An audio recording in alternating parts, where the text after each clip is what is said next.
¿Qué hacer cuando la velocidad de un equipo Scrum disminuye? Vamos a aprovechar y repasar algunos conceptos, hablaremos un poco de estimación relativa y el por qué hacemos este tipo de cosas. Y para ello vamos primero a contestar algo. ¿Qué es velocidad?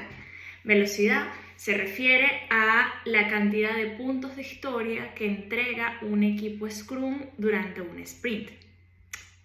Ok, entonces, ¿qué son puntos de historia? Los puntos de historia es una medida de estimación relativa para identificar el tamaño y la complejidad que puede tener un requerimiento. Pero entonces, ¿por qué hacemos una estimación relativa? Bueno, porque cuando trabajamos en Agile no nos enfocamos en hacer estimaciones en tiempo transcurrido, en horas, sino que buscamos una medida que permita hacer una estimación más rápida, más práctica, sin enfocarnos tampoco en el tiempo que nos vamos a dedicar a ello, sino que lo que queremos es planificar de una forma más eficiente. Ok, entonces la pregunta inicial era ¿qué hacer cuando un equipo disminuye la velocidad? ¿Por qué es importante detectar esto? Porque hablamos de que en un equipo Scrum, si medimos la velocidad, lo que se espera es que eventualmente ese equipo logre una velocidad constante, que sus sprints suelen ser más o menos de la misma velocidad.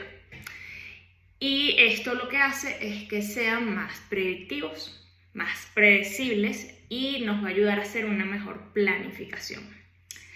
Ahora, en este punto también pueden surgir varias opiniones. Me pueden decir, bueno, pero ¿por qué darle importancia a los puntos de historia?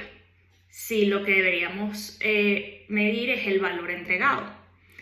Ok, eso por un lado. Hay otras tendencias que van más bien a dejar de estimar en puntos de historia, sino hacer tareas siempre del mismo tamaño y así nos evitamos estimar. Entonces, que la velocidad puede ser una métrica perversa. Sí, también, porque podemos también hacer algunas cosas para que la velocidad siempre sea la misma, o de repente sobreestimar algo, o si nos enfocamos solo en entregar puntos y puntos y puntos, no va a importar tanto el trabajo que se está añadiendo, sino cómo reflejarlo y hacer esto al final del sprint. Ok, voy de nuevo con la base. Estamos aplicando un marco donde ni siquiera en la guía de Scrum te dice que tienes que estimar en puntos de historia. Es algo que tú tienes que probar con tu equipo, que es lo que mejor te funciona.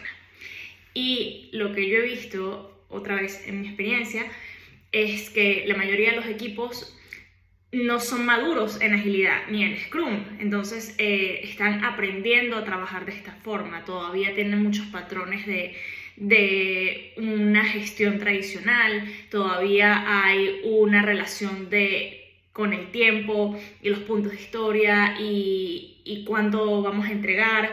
Entonces yo creo que la velocidad y los story points es una medida de que los equipos empiecen a trabajar estos conceptos y los incorporen, porque no es sencillo hacerlo y al día de hoy todavía no he encontrado equipos donde no estimen en puntos de historia o en una medida de estimación relativa. Siempre tienen que recurrir a algún tipo de referencia como para hacer como acuerdo de cuánto vamos a dedicar a hacer alguno de los requisitos, ¿sí? Entonces eso es para tenerlo en cuenta, porque sí, o sea, hay personas que ya ni siquiera les está gustando mucho el tema de la velocidad, pero yo creo que en mi experiencia ha sido algo que ayuda a los equipos, o sea, que los permite enfocarlos mucho más y que les sirven como para hacer esta medición. Ahora, volvemos. Tratamos de que estos puntos de historia sean una relación directa con la entrega de valor que estamos entregando. O sea, yo creo que eso sí es algo que puede ayudar mucho a que la velocidad realmente signifique un progreso sobre el producto que estamos entregando, algo que construya ese incremento y que aporte valor a lo que estamos haciendo. Entonces, si vemos que la velocidad de nuestro equipo después de un tiempo empieza a bajar o a variar, o sea, pierde un poco esa predictibilidad, es algo que nos tiene que llamar la atención para reflexionar qué es lo que está ocurriendo. Yo creo que eso le ha pasado a todo el mundo, incluso en equipos donde ya tienen una velocidad promedio similar, pero ¿qué puede suceder? Bueno, cualquier cantidad de cosas.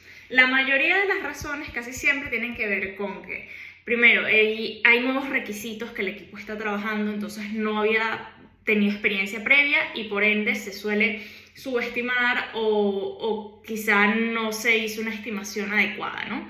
También puede ocurrir otra razón, es que hay poco refinamiento, que realmente no se tomó el tiempo necesario para describir realmente qué es lo que se quiere entregar con esta funcionalidad.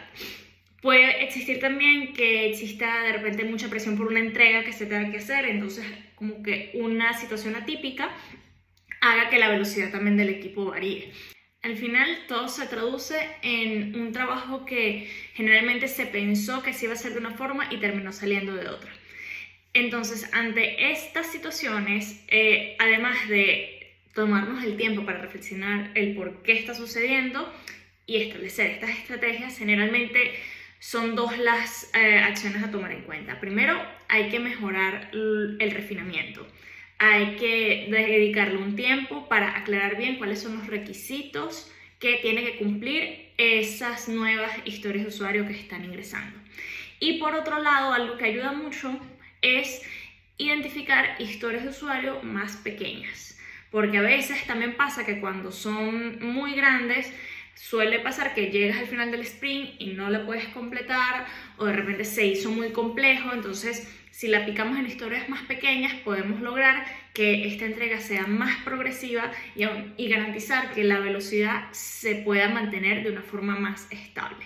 Yo creo que principalmente esas son las dos acciones que podrías tomar, y aprovechar siempre la retrospectiva o algún momento donde se pueda reflexionar sobre lo que ha pasado y cómo podemos mejorar.